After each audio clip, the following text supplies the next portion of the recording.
Friends, स्वागत है आप लोगों का एक बार फिर से हमारे यूट्यूब चैनल में। लास्ट क्लास में हमने डिस्कस किया था एच के पॉइंट 3 सिस्टम डिजाइन स्टेज को हमने डिस्कस किया था। एक ओवरव्यू, एक आउटलाइन हमने लिया था। आज हम डिस्कस करने जा रहे हैं, इसमें कुछ टॉपिक्स को हमने छोड़ दिया था सेकंड पार्ट के लिए। तो आइए एक एक करके हम उन टॉपिक को देखते हैं। इसमें सबसे पहले हमने सिस्टम स्पेसिफिकेशन डॉक्यूमेंट्स के बारे में पढ़ा था कि सिस्टम स्पेसिफिकेशन डॉक्यूमेंट्स को प्रिपेयर किया जाना चाहिए और उसे रिलीज भी किया जाना चाहिए। और इसमें जो है एटलीस्ट फॉलोइंग स्पेसिफिकेशन या फीचर्स, जो ये डॉक्यूमेंट है उसमें क्या क्या चीज़ होने चाहिए। तो फ्रॉम एग्ज़ाम में जो है इस पे बेस्ड क्वेश्चंस बनाए जा सकते हैं। तो आप इस पॉइंट्स को एक बार ज़रूर देख लीजिएगा। एक तो ये कि सिस्टम ऑब्जेक्टिव्स क्या है, स्कोप क्या है, जो general system concept and design consideration है वो इसमें होने चाहिए। Chart showing function structure in terms of processes, जो भी प्रोसेसेज है उसके आधार पे जो मतलब कि फंक्शन है एक चार्ट के वे में होना चाहिए, फंक्शनल स्ट्रक्चर होना चाहिए। जो लॉजिकल डाटा है, flow diagram showing flow among processes and data stores at the data element level. Process description including complete and detailed definition of process for all business cases involved. Appropriate audit trails and controls are built into system. Specific volumes, timings, high and lows, and quality is specified for input, output, and data store.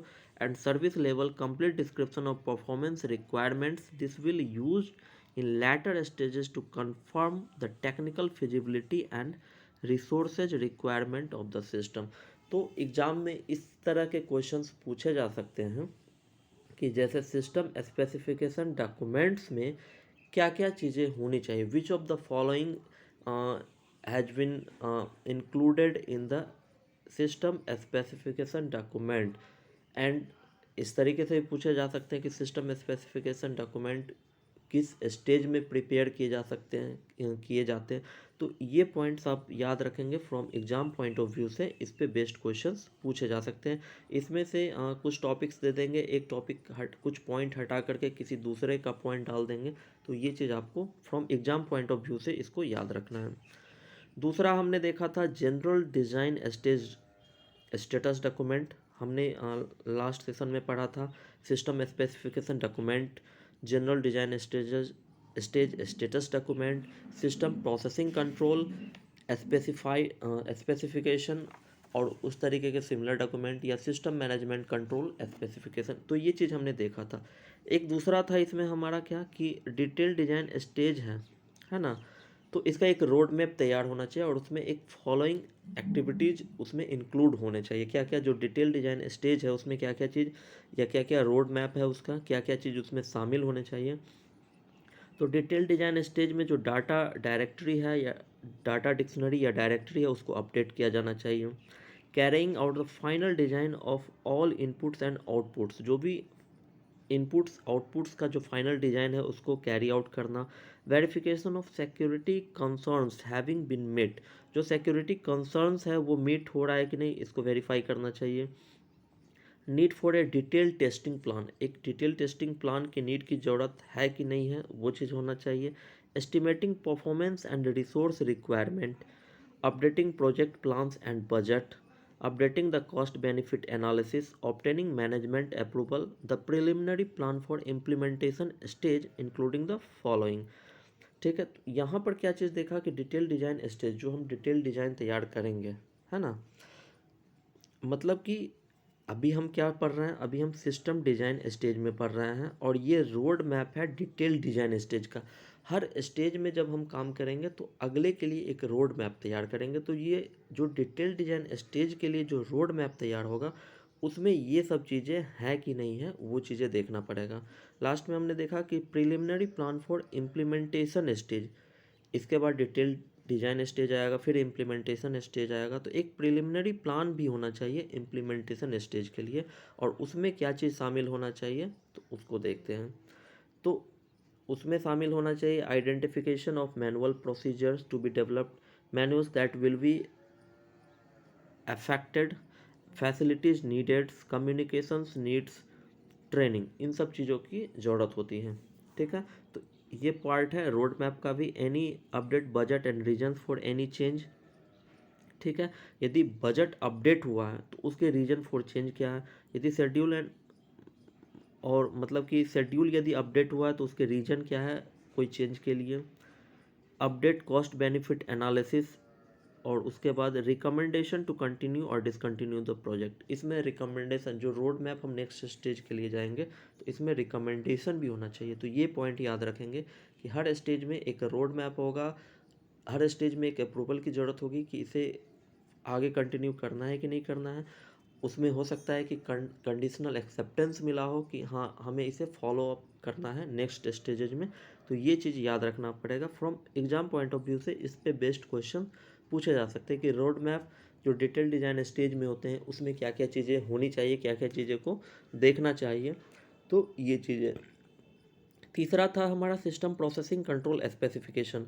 तो ये तैयार होना चाहिए, इसको release किया जाना चाहिए, और इसमें जो है हमें कंप्लीटनेस, एक्यूरेसी, ठीक है, इसके अलावा हमें जो इसका ऑथराइजेशन है, बैकअप, रिकवरी, ऑडिट, ट्रायल, इन सब चीज़ों को तो क्वेश्चन वो आपसे पूछ सकता है कि जो सिस्टम प्रोसेसिंग कंट्रोल स्पेसिफिकेशन होता है जो कि सिस्टम डिज़ाइन स्टेज में प्रिपेयर किया जाता है, उसमें क्या क्या चीज़ें या किन किन इशूज़ को एड्रेस किया जाना चाहिए। तो ये चीज़ें आपके 5 चीज़ें हैं।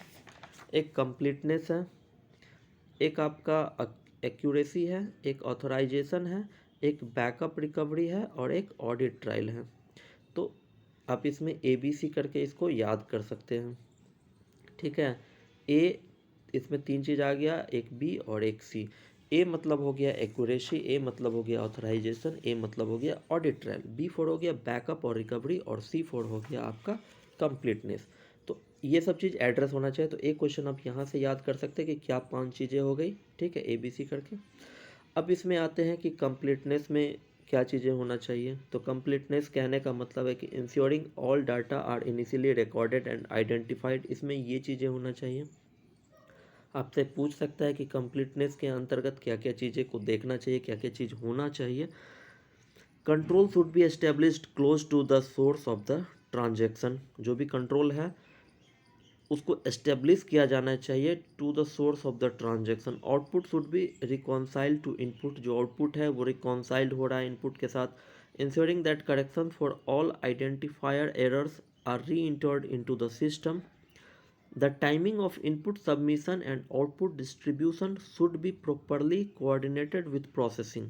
जो भी टाइमिंग है इनपुट है ना सबमिशन का, फिर आउटपुट डिस्ट्रीब्यूट हो रहा है, वो प्रॉपरली कोऑर्डिनेट होना चाहिए विथ प्रोसेसिंग। मतलब इनपुट क्या है आउटपुट क्या है ये प्रोसेसिंग के साथ कोऑर्डिनेट होना चाहिए। Procedures are needed to ensure that output reports are independently reviewed for completeness and form। जो आउटपुट रिपोर्ट्स है उसको इंडिपेंडेंटली रिव्यूड किया जा सके, ये प्रोसीजर होना चाहिए। इसके बाद इसमें एक एक्यूरेसी है।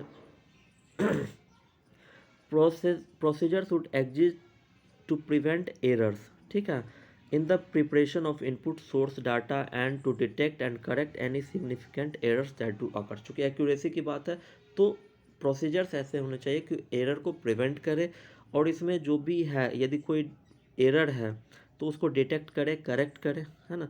Procedure should exist to prevent errors arising when data are converted to machine processable for and to detect and correct. अब इसमें है कि ऐसा प्रोसीजर होना चाहिए कि जो डाटा जो कन्वर्ट हो रहा है मशीन लैंग्वेज में, मशीन के प्रोसेसेस मतलब कि मशीन जब हमारे डाटा को प्रोसेस करेगा तो उसके फॉर्म में जो डाटा कन्वर्ट हो रहा है तो उसमें यदि कोई एरर आ रहा है तो उसको डिटेक्ट करना, उसको करेक्ट करना उस एरर को, देयर शुड उसके लिए प्रोसीजर होना चाहिए। प्रोसीजर होना चाहिए इंश्योर करने के लिए data transmitted accurately to the computer centre. जो डाटा ट्रांसमिट हो रहा है वो एक्यूरेटली हो रहा है कि नहीं हो रहा है। Procedure should ensure that only valid files are used, ये होना चाहिए। Controls must ensure that accuracy of data is maintained during processing, इसके लिए कंट्रोल्स होने चाहिए।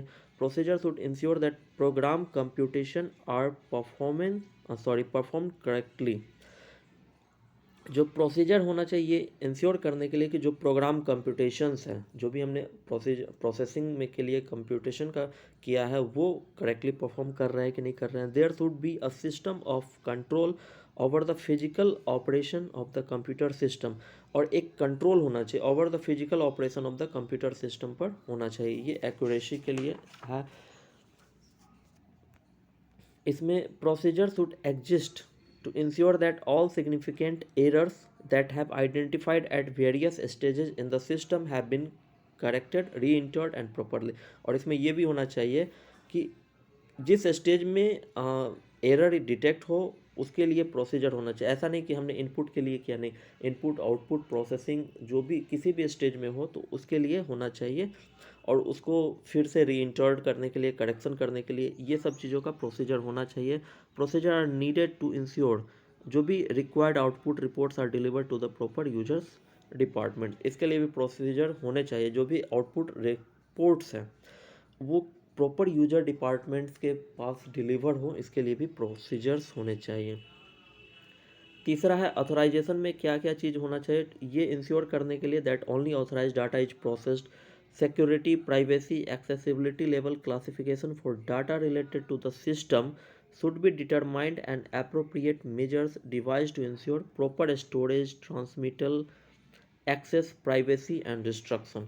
तो ये सिक्योरिटी, प्राइवेट, एक्सेसिबिलिटी की बात है, वो होना चाहिए। There should be a method of identifying and locating the component files, ये प्रोसीजर होना चाहिए आइडेंटिफाई करने के लिए किस चीज़ को, जो कंपोनेंट फाइल्स है, फाइल रिकॉर्ड्स है, इनपुट आउटपुट डॉक्यूमेंट्स है जो कि प्रोसेसिंग में इन्वॉल्व हैं ऑफ गिवन ट्रांजैक्शन और in the accumulation of the given total.